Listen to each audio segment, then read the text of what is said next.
이 시간 함께 묵상하실 하나님의 말씀은 데살로니가전서 5장 16절로부터 18절의 말씀입니다.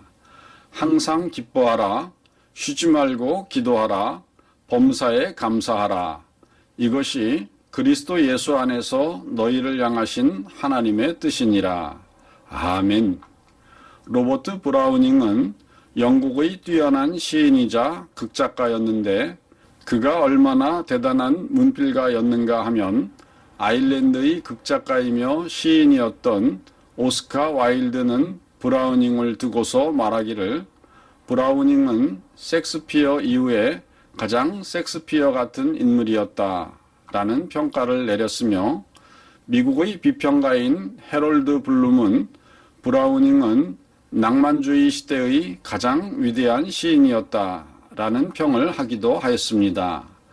그런데 브라우닝은 한때 작품의 소재를 얻기 위하여 이탈리아로 가서 로마 교회에 있는 빈민굴에서 잠시 생활한 적이 있었습니다. 그곳에는 빈민굴의 가난한 노동자들이 아침 일찍 도시락을 챙겨들고 직장을 향하여 피곤하고 어두운 얼굴로 새벽길을 걷고 있었습니다. 그런데 그 노동자들 중 한 소녀는 큰 소리로 즐겁게 노래를 부르며 정거장을 향하여 걸어가는 것이었습니다. 처음에 브라우닝은 그 소녀가 정신병자라고 생각하였으나 며칠이 지나는 동안에 그렇지 않음을 발견하였고 이 소녀의 노래 가사에 귀를 기울이게 되었습니다. 그리고 그 노래 가사를 확실하게 알게 되었을 때 브라우닝은 말로 다할 수 없는 감동을 받아 자기 작품에 사용할 소재를 얻게 되었노라고 고백하였습니다. 그 소녀의 노래 가사는 이러했는데 한 해는 봄으로부터 시작한다. 하루는 아침으로부터 시작한다. 아침은 7시로부터 시작한다. 언덕의 이슬은 진주처럼 빛나고 하나님은 분명히 저 하늘에 계시니 이 세상의 일은 오늘도 잘 되어 나갈 것이다. 그렇습니다. 모두가 어려운 환경에 눌리어 우울하게 살아가는 빈민굴 속에서도 하나님을 전적으로 믿고 살아가는 소녀의 마음은 기쁨으로 가득 차 있었습니다. 그렇습니다. 오늘 하나님의 말씀은 우리에게 항상 기뻐하라는 말로 시작하고 있습니다. 그런데 어찌 보면 이는 쉽지 않은 말씀입니다. 우리의 삶이 항상 기쁘고 즐거운 일들로 가득 차 있는 것이 아닐진데 어떻게 늘 기뻐할 수가 있단 말입니까? 그런데 잘 생각해 보면 우리의 환경보다 더 크신 하나님께서 모든 것을 주관하신다는 믿음을 갖는다면 이것이 가능해질 수 있습니다. 그러므로 우리 성도는 이 말씀에 담긴 깊은 뜻을 깨닫고 항상 기뻐하도록 힘을 쏟아야만 하겠습니다. 또 다른 예를 하나 들어보겠습니다.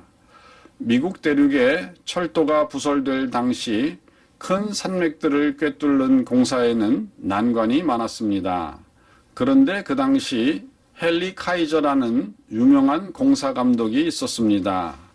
카이저는 미국 서부의 발전을 위한 다양한 공사들을 하였는데 교량 및 도로 건설, 하천 및 댐 건설, 파이프라인 및 대중교통시설 건설, 식수 및 저렴한 에너지 공급, 서부 해안의 철강 생산 창출, 그리고 주택 및 아파트 건설 등 미국의 개발과 번영을 위해 수많은 기업적 활동을 한 분입니다. 거기다가 카이저는 현대 미국 조선의 아버지로도 알려졌으며 그의 회사는 후보댐을 건설하기도 하였습니다. 이러한 카이저가 한 번은 철도 공사를 하던 중 큰 폭우가 쏟아지고 산사태가 일어나 공사 기자재들이 진흙 속에 파묻혀 버렸습니다. 이에 공사장의 인부들과 기술자들은 비통한 얼굴로 진흙더미를 바라보고 있었습니다. 그때 카이저가 나타나 명랑한 음성으로 말하기를 왜들 그렇게 슬픈 얼굴을 하고 있습니까? 라고 하는 것이었습니다. 그때 기술자들이 카이저 씨, 저 진흙더미 산이 보이지 않으십니까? 하고 묻자 카이저는 대답하기를 안 보입니다. 내 눈에는 푸른 하늘만 보입니다.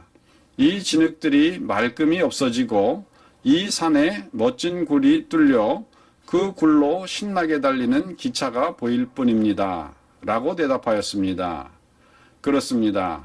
사실 우리가 환경이 좋아져야만 기뻐할 수 있다고 하면 어쩌면 우리는 평생 기쁜 삶보다는 좌절이나 슬픈 삶을 살 때가 더 많을 것입니다. 하지만 우리가 하나님의 뜻을 따라 항상 기뻐할 때 하나님께서는 우리에게 환경을 뛰어넘는 기쁨이나 환경의 변화까지도 이루어 주십니다. 오늘도 환경을 초월하여 항상 기뻐하는 능력의 성도 되시기를 주님의 이름으로 축원드립니다. 다 같이 기도하시겠습니다.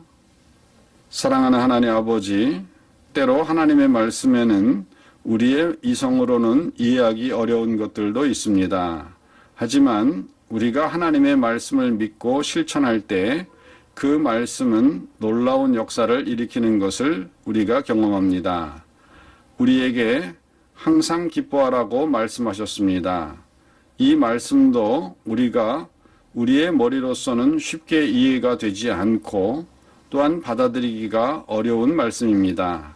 하지만 하나님의 말씀에 순종하여 항상 기뻐하는 태도를 가지고 범사를 바라볼 때 놀라운 하나님의 역사를 경험하게 될 수 있을 줄로 믿습니다. 오늘도 순종으로 놀라운 기적의 문을 여는 우리들이 될 수 있게 하여 주시기를 주 예수님의 이름으로 기도드리옵나이다. 아멘.